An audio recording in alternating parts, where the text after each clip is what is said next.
Welcome to the Lead Well podcast. Around here, we believe leadership shouldn't cost you your peace, your well-being, or the parts of you that you've worked so hard to reclaim. I'm your host, Trasetta Washington, leadership wellness coach and strategist, and my mission is to give you practical, actionable steps that will help you to reduce overwhelm, lead more effectively, and build a sustainable rhythm for both your team and your life. Let's dive into today's conversation. Hey leaders, welcome back to the Lead Well podcast. Today's episode is going to be a little bit different. Not because it's less thoughtful or it's less intentional. Actually, it's more intentional. But this episode is going to be a lot more personal. And honestly, I've been sitting with whether or not to share this for a while now. But the more conversations that I have with leaders, the more I realize how many of us are trying to lead well while life is lifing, right? While life is doing what it does, showing up uninvited, demanding our attention, and stretching us in ways that we didn't plan for and probably don't even want.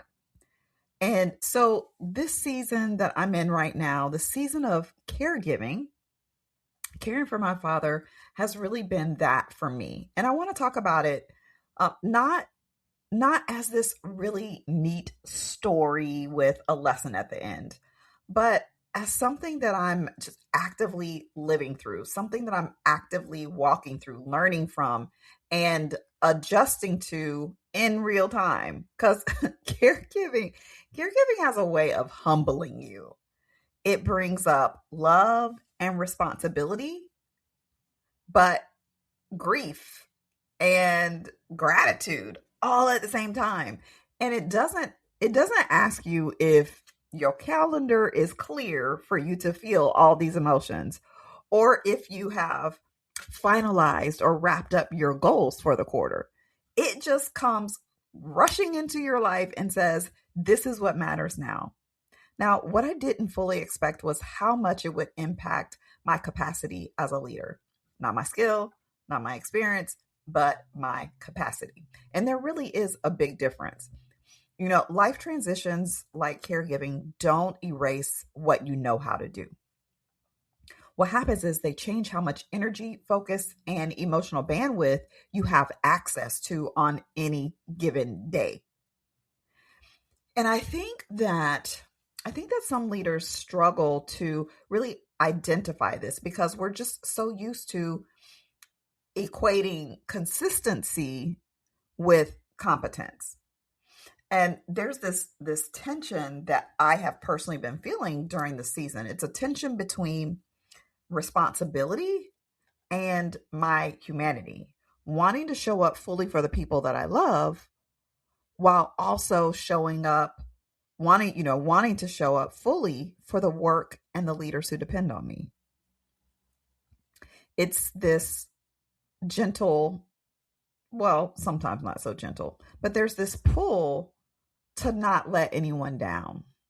There's this responsibility, I feel like, to not let anyone down. There's a quiet pressure, if you will, to hold everything together, even when parts of me are tired or burned out.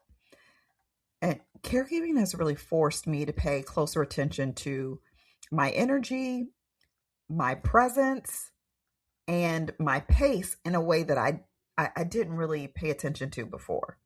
I don't have the luxury now of pushing endlessly or pushing through. I have to be very intentional. I have to make choices around what gets my energy and what doesn't.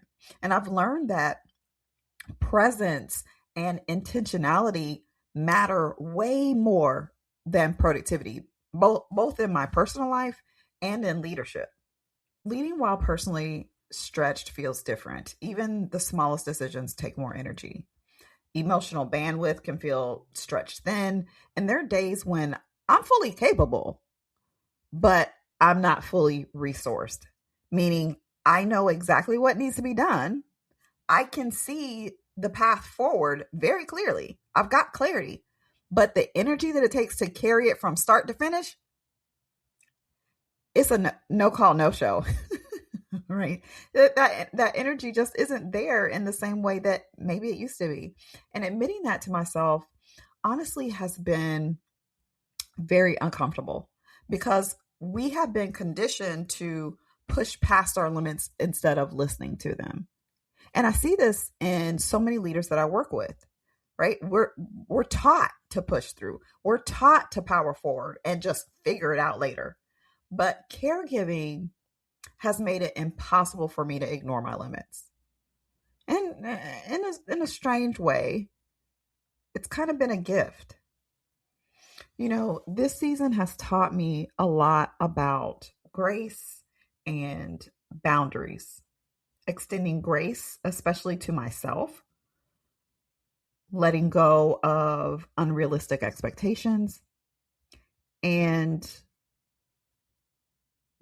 allowing enough to actually be enough, and to view boundaries as not as walls, but as a protection for myself, a protection for my energy, my health, and my ability to show up meaningfully during the times that it matters most. One thing that I have thought a lot about is vulnerability. How do I lead honestly without oversharing with people? How I tend to be an open book, and I know that I can be an oversharer. And where's the balance there? How do I offer context without asking other people to carry my emotional weight?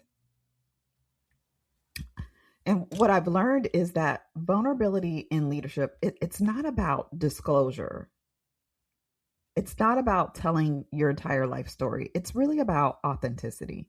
It's about letting people see that you are human while you are still holding your leadership role with care. What I understand now more deeply than ever is that sustainable leadership requires flexibility. You have to allow your leadership to evolve as your life evolves. Systems and support matter far more than your willpower in this type of season.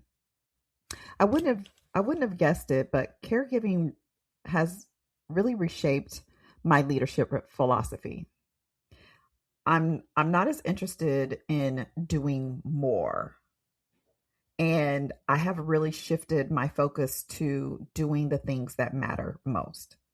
Right? I'm less focused on stretching my capacity and more focused on honoring it instead.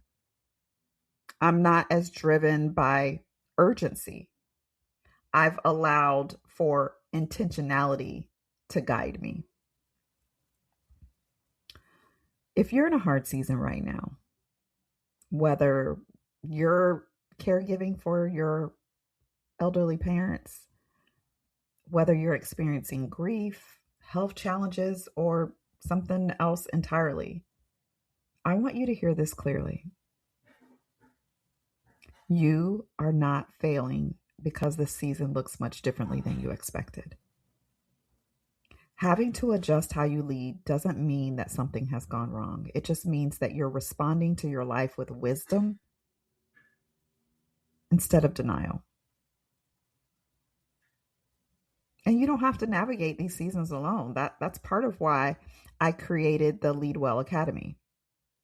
It's a free learning and connection space that I created for mission-driven leaders who want tools, community, and the support they need to lead with more clarity and ease, especially when life feels full. And if you're craving that kind of support, I would love to invite you to join us. You can find the link and get all the information in the show notes. And while you're there, while you're inside of the academy, be sure to grab the Leadership Reset Toolkit. It's a resource that I designed to help you release overwhelm and create a healthier leadership rhythm. One that actually fits, right? One that actually fits the season that you're in right now. And as always, take what resonates, leave what doesn't, and be gentle with yourself as you lead. Until next time, lead well and live well.